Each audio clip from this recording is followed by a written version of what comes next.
Okay, so this video is for my future self, for my future wife, and my future kids.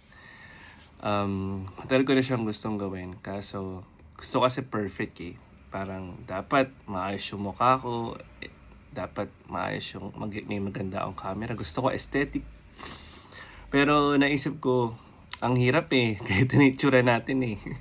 Tapos, ang mahal ng camera. And so, na-decided na kung hindi ko pa siya gagawin ngayon, hindi ko na siya magagawa. And the reason bakit ko siya ginawa is gusto ko, um, feeling ko kasi nasa point ako ng life ko ngayon na God is fixing it. And syempre, when God is fixing your life, you still need to do the hard work. So, ang dami ko pa rin gustong gawin sa buhay ko na minsan, at the age of 35, I feel na something is missing pa din.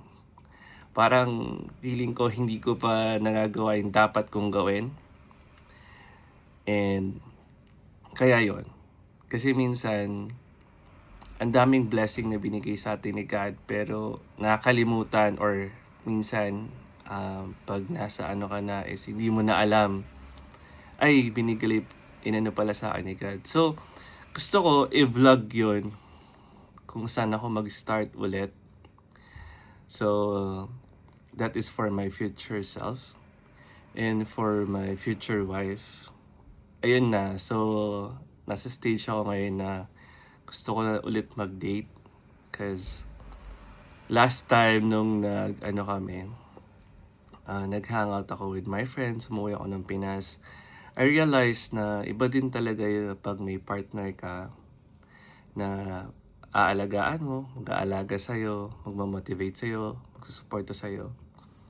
And lately, parang I feel so sad at the same time. Hindi ako sad na basta siguro isa yun sa mga void ko ngayon sa buhay ko na I want to work out.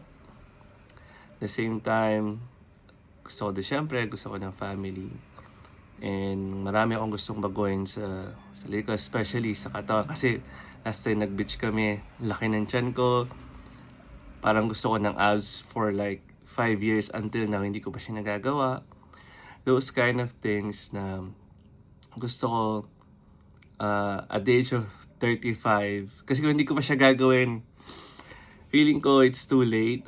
Or nararamdaman nyo ba yon na parang ang bilis ng oras, ang bilis ng panahon.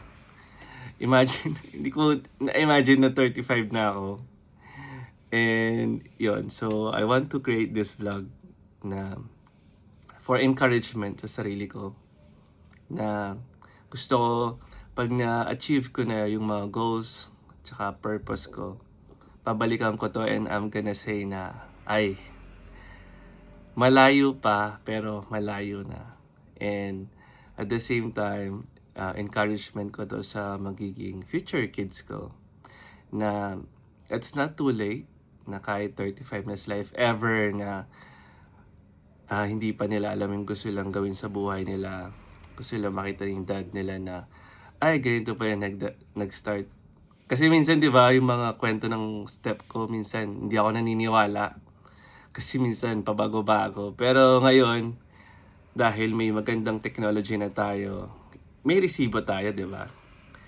And especially sa sa ano ngayon, like sa buhay ngayon na parang everything is instant, dapat successful ka na 21, dapat ganito, you have the great. And feeling ko nalilito tayong lahat and kaya minsan hindi tayo lahat masaya. And even ako din, guilty ako doon. Pero yun din yung pinagpipray ko, and through the grace of God and through His guidance, feeling ko maano din natin yung mga purpose natin sa buhay. And that's why I want to vlog it for myself. And yun. And ano pa ba? So yun lang. I'll try to be consistent. and hindi muna ako mag-edit-edit masyado kasi gusto ko siyang raw lang muna and makita ko yung progress kung saan ako nag-start. Gusto ko din kasi talaga aesthetic yung mga yung mga shots, pero ang hirap kasi tsaka ang mahal ng camera and siguro matututo ako along the way. And gusto ko kasi gusto ko din matutunan kung paano magkwento habang kumukuha ng video kasi hindi ako medyo creative. Pero I'm gonna also work or study that part.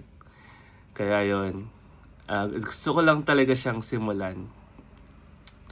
Okay, so if you are watching, thank you, and yeah, and please pray for me na ma-achieve ko yung mga goals ko and ma-achieve mo din yung mga goals mo sa buhay. Kaya natin 'to. Bye-bye.